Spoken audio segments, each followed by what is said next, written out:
其他的消息来看，淡水淡金路有一个资源回收厂，昨暝7点左右着火，因为风太天，这风正透，差不多翻点过才甲火拍花。不过今仔日要是有闻到臭味，实在是真插鼻。公所呼吁民众窗仔门就爱关用好势，上好莫出门。拜三暗7点左右，新北淡水区淡金路4段有一间受塑胶资源回收场，唔知什么原因回收，但是风太天沿海的风真透，电磁火愈烧愈大。新北市消防局出动60台消防车拍火，加在是无人伤亡。当地的里长表示，差不多翻点过1-2点火才拍花，一直到加工摆时，有关是闻会到臭味。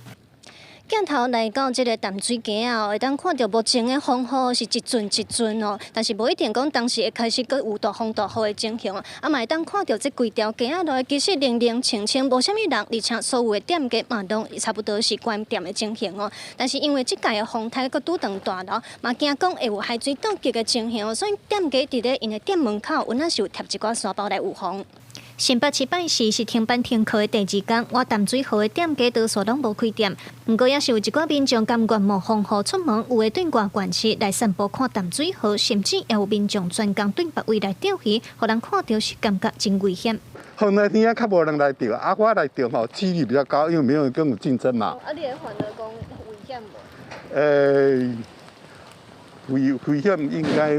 自己应该自己小心啦。看到新闻讲今仔是台风假吼，我特别来遮要来观潮观浪这淡水是非常的迷人的所在今仔竟然